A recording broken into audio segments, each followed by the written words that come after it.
ગુજરાતમાં ઠંડીને લઈને એક મોટા સમાચાર સામે આવ્યા છે, જેમાં હવામાન નિષ્ણાત અંબાલાલ પટેલ દ્વારા ઠંડીને લઈને એક મોટી આગાહી કરવામાં આવી છે। નમસ્કાર, ન્યૂઝ રૂમની સાથે હું છું મિક્ષુ ઠક્કર। હવામાન નિષ્ણાત અંબાલાલ પટેલ દ્વારા જણાવવામાં આવ્યું છે કે આગામી 48 કલાક સુધી ઉત્તર ગુજરાત અને કચ્છના વિસ્તારોમાં કડકડતી ઠંડી પડી શકે છે, જેમાં ન્યૂનતમ તાપમાન ઘટી શકે છે તેવી શક્યતાઓ અંબાલાલ પટેલ દ્વારા દર્શાવવામાં આવી છે। તેમજ બીજી બાજુ તેમના દ્વારા જણાવવામાં આવ્યું છે કે આ વર્ષે લગ્ન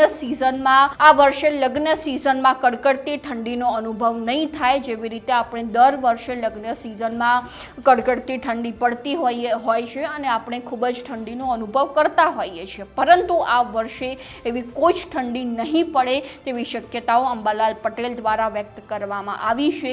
તો હવે આ અંગે તેઓ વધુમાં શું કહી રહ્યા છે, ચાલો સાંભળીએ। જ્યાં સુધી મેડિટેરિયન સીમાંથી ભેજવાળા પવનો આરબ કન્ટ્રીમાં થઈને પાકિસ્તાન સુધી નહીં આવે ત્યાં સુધી ગાત્રો થીજવતી હાથ થીજવતી ઠંડી પડવાની શક્યતા રહેશે નહીં। આમ છતાં આગામી 48 કલાકમાં ઉત્તર ગુજરાતના મહેસાણાના ભાગો, બનાસકાંઠાના ભાગો ઉપરાંત ડીસાના ભાગો અને સાબરકાંઠાના ભાગો ઉપરાંત પંચમહાલના ભાગો, કચ્છના ભાગો, અમરેલીના ભાગો, જૂનાગઢના ભાગો, રાજકોટના ભાગો, આ ભાગોમાં લગભગ 48 કલાકમાં સવારના ભાગમાં ભારે ઠંડી પડવાની શક્યતા રહેશે। ન્યૂનતમ તાપમાન લગભગ ઉત્તર ગુજરાતના ભાગોમાં 13 ડિગ્રી સેલ્સિયસ જેવું થવાની શક્યતા રહેશે। એટલે સવારના ભાગમાં ગરમ કપડાં પહેરવાની સ્થિતિ ઊભી પણ થઈ શકે। આ ઉપરાંત પંચમહાલના ભાગોમાં પણ આગામી 48 કલાકમાં ન્યૂનતમ તાપમાન 13 ડિગ્રી સેલ્સિયસ જેવું થવાની શક્યતા રહેશે અને લગભગ ત્યાર પછી પંચમહાલના ભાગો પછી સાબરકાંઠાના ભાગોમાં પણ ન્યૂનતમ તાપમાન 13 ડિગ્રી સેલ્સિયસ જેવું આગામી 48 કલાક કે 72 કલાકમાં રહેવાની શક્યતા રહેશે। કચ્છના ભાગોમાં પણ ન્યૂનતમ તાપમાન 14 ડિગ્રી સેલ્સિયસ કે તેથી નીચું થવાની શક્યતા રહેશે। અમરેલીના ભાગોમાં પણ ન્યૂનતમ તાપમાન ઘટી શકવાની શક્યતા રહેશે અને કદાચ ન્યૂનતમ તાપમાન 14 ડિગ્રી સેલ્સિયસ જેવું રહેવાની શક્યતા રહેશે। જૂનાગઢના ભાગોમાં પણ ન્યૂનતમ તાપમાન ઘટવાની શક્યતા રહેશે। વલસાડના ભાગોમાં પણ ન્યૂનતમ તાપમાન ઘટવાની શક્યતા રહેશે। સુરતના ભાગોમાં પણ ન્યૂનતમ તાપમાન ઘટવાની શક્યતા રહેશે। જ્યારે પશ્ચિમ સૌરાષ્ટ્રના ભાગોમાં મહત્તમ તાપમાન ઘટવાની શક્યતા રહેશે। દરિયાકાંઠાના ભાગોમાં મહત્તમ તાપમાન ઘટવાની શક્યતા રહેશે। એટલે આગામી 48 કલાક અને 72 કલાક રાજ્યના વિવિધ ભાગોમાં ઠંડી માટે લગભગ સવારના ભાગમાં જે જનધને કાળજી રાખવી ઈચ્છ લે છે અને મહત્તમ તાપમાન લગભગ 32-33 ડિગ્રી સેલ્સિયસ રહેવાની શક્યતા રહેતા જે વાયરલ ડિસીઝ અને બીજા ડિસીઝ જે આવે એ ફેલાવાની શક્યતા આવા વખતે વધારે રહી શકતી હોય છે। લગ્નની સિઝન પણ શરૂ થઈ છે, તો એમાં માવઠાની કોઈ આગાહી ખરી? હમણાં લગ્નની સિઝનમાં માવઠાની શક્યતા નથી, પરંતુ હમણાં ઠંડી અને લગભગ કચ્છના ભાગોમાં પવનનો ફૂંકાવાની શક્યતા રહેશે। પરંતુ તારીખ 21, 22 અને 23માં એક બીજો પશ્ચિમી વિક્ષોભ આવશે, જેના કારણે દેશના ઉત્તરીય પર્વતીય પ્રદેશોમાં પુનઃ હિમવર્ષા થતાં ઠંડીનું જોર વધશે।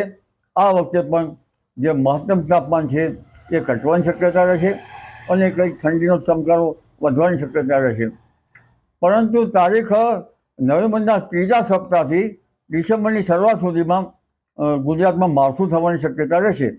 એટલે હમણાં તારીખ 21, 22, 23, 24માં વાદળો આવશે। તારીખ 27, 28, 29માં વધુ વાદળો આવશે। આકાશ ઓવરકાસ્ટ થવાની શક્યતા રહેશે। એટલે નવેમ્બરના ત્રીજું સપ્તાહ અને ડિસેમ્બરના પ્રથમ સપ્તાહમાં એક અરબ સાગરમાં સાયક્લોનિક સર્ક્યુલેશન બનવાની શક્યતા રહેતા વરસાદ થવાની શક્યતા રહેશે। પણ ઉલ્લેખનીય છે કે બંગાળ ઉપસાગરમાં તારીખ 22, 23, 24, 25માંથી એક સિસ્ટમ બની રહી છે, જે તારીખ 27, 28માં ભારે વાવાઝોડું ચક્રવાત સર્જવાની શક્યતા રહેશે। અરબ સાગરમાં 19થી 22માં હળવું દબાણ ઊભું થવાની શક્યતા રહેશે। ડિસેમ્બરના પ્રથમ સપ્તાહમાં એક બીજું ચક્રવાત થવાની શક્યતા રહેશે। એટલે આ વખતે લગભગ 30 નવેમ્બરથી ડિસેમ્બરની શરૂઆત સુધીમાં કોઈ ભાગમાં માવઠું થઈ શકે, પરંતુ ડિસેમ્બરના આખર સુધીમાં બીજું માવઠું પણ થવાની શક્યતા રહેશે. અને ઠંડી ડિસેમ્બરની શરૂઆતમાંથી આવશે, જે ઠંડી આપણને ઠંડીનો ચમકારો રહે તેવું જણાશે. પરંતુ 22 ડિસેમ્બરથી દેશના ઉત્તરીય પર્વતીય પ્રદેશોમાં ભારે વરસાદ થતાં ગાત્રો થીજવતી ઠંડી પડવાની શક્યતા રહેશે.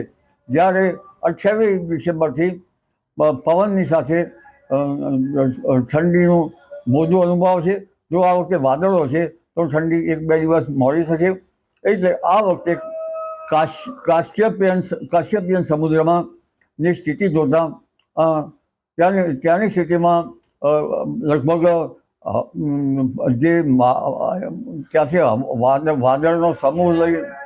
વાદળનો સમૂહ લઈને આવતો જે જમાવડો છે અને જે પશ્ચિમી વિક્ષોભ આવે છે એ કાશ્યપિયન સમુદ્રમાં થોડી સ્થિતિ સારી નથી.